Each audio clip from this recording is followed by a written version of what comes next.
अस्सलामुअलैकुम जी, कैसे हैं आप सब। तो बहुत ही यूनिक सी रेसिपी एक और लेके मैं हाजिर हूँ आपकी खिदमत में, जो है चावल और साथ में शलजम। बहुत ही लजीज लगते हैं। पता नहीं आप लोगों ने कभी ऐसे खाए होंगे कि नहीं। बहुत से लोग होते हैं जिनको ये बहुत यूनिक रेसिपी लगेगी, बहुत से लोग होंगे जिन्होंने ये खाई होगी पहले। तो जी आपके साथ मैं अपना एक्सपीरियंस शेयर करूंगी। मैं ये पहले नहीं खाती थी, लेकिन जब मैंने ये खाना स्टार्ट किया तो मुझे ये बहुत पसंद आई और अब ये मैं बहुत शौक़ से खाती हूँ। तो मैंने सोचा कि क्यों ना आपके साथ भी इसकी रेसिपी शेयर की जाए। तो चलते हैं रेसिपी की तरफ। ये हमने 1 केजी जो है शलजम ले लिए हैं और इसमें हमने 2 नॉर्मल साइज़ के प्याज डालने हैं और 1 मुट्ठी हमने इसमें डालना है लहसुन और कुछ हरी मिर्चें, और साथ में हमने रख ली है धनिया, जो कि मेरा फेवरेट है, जो कंपल्सरी होता है मेरी हर हांडी में, जो मुझे बहुत अच्छा लगता है क्योंकि ये हांडी को बहुत अच्छी लुक देता है। तो जी हमने इनको इस तरह से बड़े बड़े काट लेना है। बड़े बड़े क्यों काटना है वो मैं आपको बाद में बताऊंगी।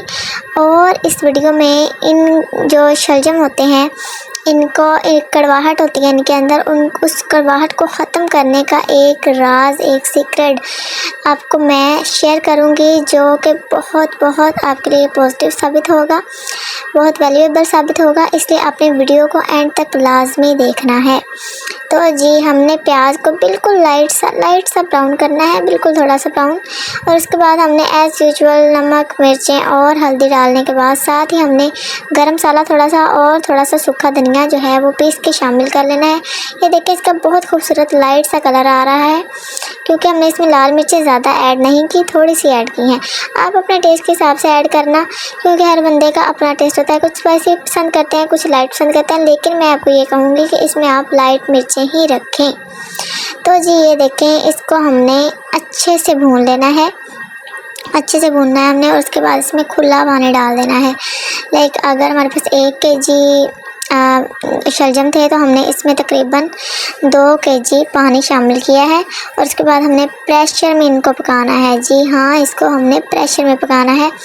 तो जी जब तक हमारा प्रेशर लगा है हम तब तक अपने चावलों को कर लेते हैं साफ़। तो ये हमने साबुत चावल ले लिए हैं जो बहुत खूबसूरत लग रहे हैं कैमरे में, सोने की तरह चमकते हुए हमारे चावल जो हैं हमने कर लिए हैं साफ़। ये हमने ले लिए हैं जी 1 केजी और इनको हमने अच्छे से कर लिया है साफ़। उसके बाद हमने इनको भिगो लेना है, आधा घंटा चावलों को भिगो लेना चाहिए क्योंकि ये इस तरह ज़्यादा मज़ेदार बनते हैं, ज़्यादा लजीज बनते हैं।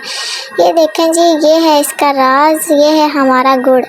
इस गुड़ को हमने शामिल करना है इन शलजम में, इसकी कड़वाहट को ख़त्म करने के लिए। तो ये शलजम जो हमने मोटे मोटे काटे थे उसका राज ये था कि वो हमें पीसने में आसानी हो, उसको हमने पीस लेना है। शलजम हमने पीस लिए हैं और साथ हमने दूसरे चूल्हे पे अपने चावल तैयार करने के लिए उनको हल्का सा प्याज को, बस थोड़ा सा प्याज लेके उसको लाल किया है और उसमें पानी हमने शामिल कर लिया है। ये हमारे 3 गिलास चावल थे जिसमें हमने 5 गिलास पानी के शामिल करके और 2 हमने हरी मिर्चें और 3 चम्मच हमने नमक के शामिल करके उसको दम दे दिया है। ठीक है, तब तक हमारी हांडी जो है वो हो गई है रेडी। तो ये देखें जी, लजीज हमारे शलजम जो हैं वो तैयार हो चुके हैं। ये बहुत मज़ेदार बने थे। ये आप ज़रूर ट्राई करिएगा। आप चैनल पर नए हैं तो चैनल को सब्सक्राइब कर लें, वीडियो को लाइक कर दें और ज़रूर से शेयर कर दिया करें। ये आपकी तरफ से प्यार होता है और एक इनाम होता है जो हमारी मेहनत के सिले में आप हमें दे सकते हैं। तो जी ये देखें, शक्ल देख के ही आपके मुँह में पानी आ जाएगा। ये बहुत लजीज लग रहे थे और आप ये खाएँगे तो आप यकीन करें आप फ़ैन हो जाएंगे और आप कहेंगे कि ये रेसिपी हम बार बनाएं। सर्दियों की सौगात है, इसको ज़रूर आजमाइएगा और इसको ट्राई करके हमें कमेंट में आपने ज़रूर शेयर करना है कि आपको ये रेसिपी मेरी कैसी लगी। तो जी वीडियो को ज़रूर से लाइक कर दें और चैनल को सब्सक्राइब कर दें, वीडियो को ज़रूर से शेयर कर दें ताकि मैं आने वाले वक्त में आपके लिए ऐसी ही वीडियोज़ बनाती रहूँ। Thanks for watching.